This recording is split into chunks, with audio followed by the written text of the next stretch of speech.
She sprayed perfume right in his face, smirking like she just won the internet. The crowd gasped, phones out, ready to catch the tomb guard's fall. But Jacob Riley didn't flinch. Not a blink, not a step. His eyes burned behind those dark sunglasses, yet he stood like a statue, guarding the unknowns. To her, he was just a man in a costume. To the old veteran watching, he was a soldier carrying a legacy heavier than her designer bag. And what no one saw coming, not the tourists, not the police, not even her, was the moment that tomb guard's silence would speak louder than her screams, revealing a truth that would leave her trembling. Before we dive into this story, where are you watching from? Let us know in the comments. And if you believe that values like honor, courage, and sacrifice still matter, join us in keeping their legacy alive. It was a crisp fall morning at Arlington National Cemetery, Virginia, where the air carried the weight of history. Rows of white headstones stretched across the rolling hills, each one a silent tribute to the men and women who gave everything for their country. The sun cast a golden glow over the tomb of the unknown soldier, a sacred monument that stands as a testament to sacrifice. At the center of this hallowed ground was Jacob Riley, a 28-year-old tomb guard performing his duty with the precision of a metronome. His navy blue uniform was immaculate, every button gleaming, his white gloves crisp, and his kepi hat perched perfectly on his head. Behind his dark sunglasses, his eyes were fixed on a distant point, unwavering as he executed the ceremonial march. 21 steps, turn, pause, 21 steps back. The rhythm of his polished boots echoed through the stillness, a steady heartbeat of discipline. The crowd gathered quietly, a mix of families, veterans, and tourists, all drawn to the solemn beauty of the tomb. Parents whispered to their kids about the importance of this place, while cameras clicked softly, capturing the guards' flawless movements. But not everyone was here to pay respects.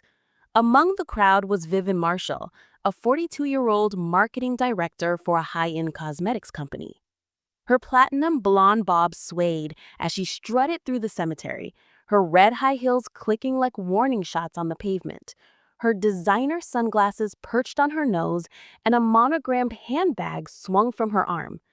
Vivian carried herself with the confidence of someone who believed the world revolved around her schedule. She was in Arlington for a corporate event nearby, but she decided to stop by the cemetery for a quick photo op to boost her social media presence. The heat of the morning, though mild, was already testing her patience, and the growing crowd wasn't helping. "This is ridiculous," Vivian muttered, loud enough for nearby tourists to glance her way. "They expect us to stand around in this heat just to watch some guy march back and forth?" Her voice had the sharp edge of someone used to getting her way. She pushed past a young couple trying to take a selfie, her handbag nearly knocking the phone from their hands. "Excuse me," she snapped. "Some of us have actual business to attend to." The couple exchanged a look, but said nothing, stepping aside as Vivian stormed closer to the tomb. Jacob continued his march, his face a mask of discipline. His training as a tomb guard was grueling, a test of endurance and focus that only a few could pass. He'd earned the coveted tomb guard identification badge, a silver wreath that gleamed on his chest through months of relentless preparation. But before Arlington, Jacob had served in Afghanistan, where he'd seen the cost of freedom up close. The memories of fallen comrades lingered in his mind, fueling his commitment to honor the unknowns resting beneath the marble slab he guarded. To him, this wasn't just a ceremony, it was a sacred duty. Vivian, however, saw none of that. To her, Jacob was just a man in a fancy uniform, a prop for her Instagram feed.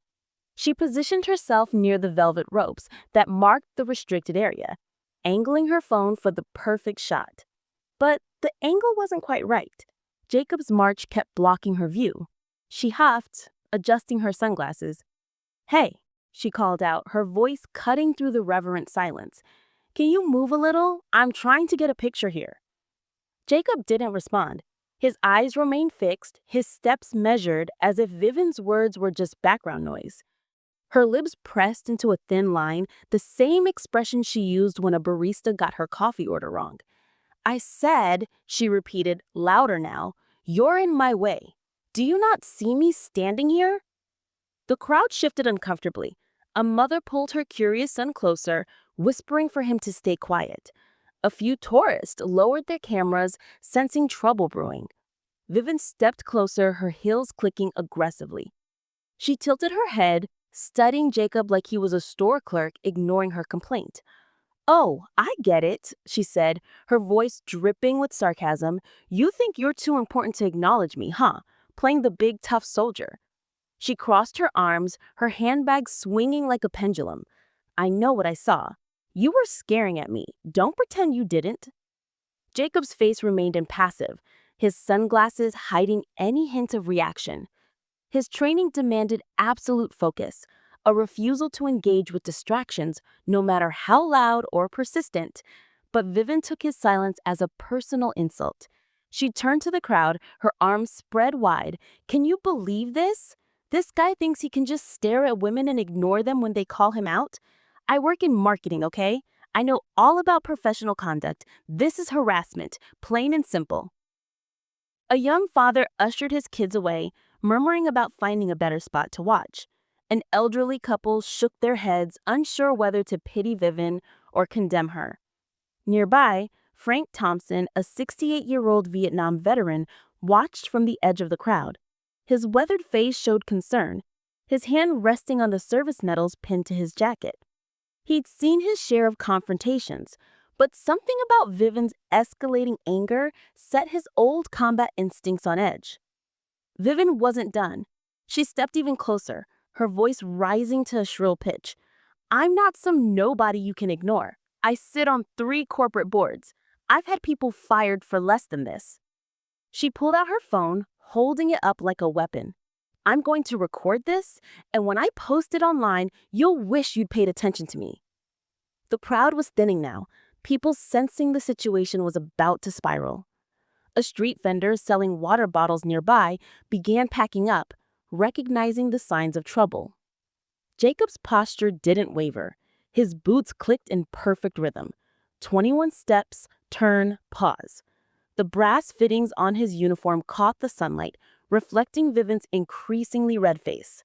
She stomped her foot, her heels scraping the pavement. "This is a public place. I have the right to feel safe, and you're making me uncomfortable. Do you hear me?" She leaned forward, close enough that her perfume, a sharp floral scent, wafted toward Jacob. Still, he didn't flinch. The tension in the air was palpable now, like the moment before a storm breaks. Vivian's hand tightened on her handbag, her knuckles white. "Everyone's watching, you know that," she said, turning to the crowd again. "They're seeing how you treat a woman who's just standing up for herself. Is this what the army teaches its soldiers, to intimidate civilians?" A young girl in the crowd tugged at her mother's sleeve. "Mommy, why is that lady yelling at the soldier?" The innocent question carried clearly, and Vivian's face flushed with anger. "Yelling?" She whirled toward the family. "I'm not yelling.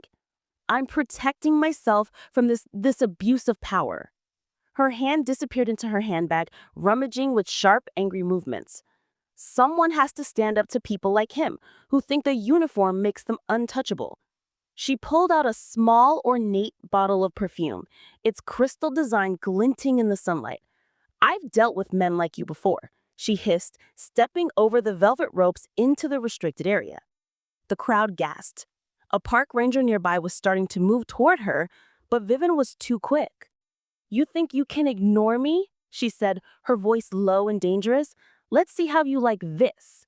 With the flick of her wrist, she sprayed a cloud of perfume directly into Jacob's face, the mist catching the light like a toxic halo. She smirked, clearly expecting him to react, to cough, to stumble, to break his perfect composure. "This is going viral," she muttered, raising her phone to record. But Jacob didn't move. His sunglasses hid the sting in his eyes, but his posture remained flawless, his march uninterrupted. The brass fittings on his uniform caught the sunlight, reflecting Vivian's increasingly red face. She stomped her foot, her heels scraping the pavement. This is a public place. I have the right to feel safe, and you're making me uncomfortable. Do you hear me? She leaned forward, close enough that her perfume, a sharp floral scent, wafted toward Jacob. Still, he didn't flinch. The tension in the air was palpable now, like the moment before a storm breaks. Vivian's hand tightened on her handbag, her knuckles white. Everyone's watching, you know that, she said, turning to the crowd again. They're seeing how you treat a woman who's just standing up for herself. Is this what the army teaches its soldiers, to intimidate civilians? A young girl in the crowd tugged at her mother's sleeve. Mommy, why is that lady yelling at the soldier? The innocent question carried clearly, and Vivian's face flushed with anger. Yelling? She whirled toward the family. I'm not yelling. I'm protecting myself from this abuse of power. Her hand disappeared into her handbag, rummaging with sharp, angry movements.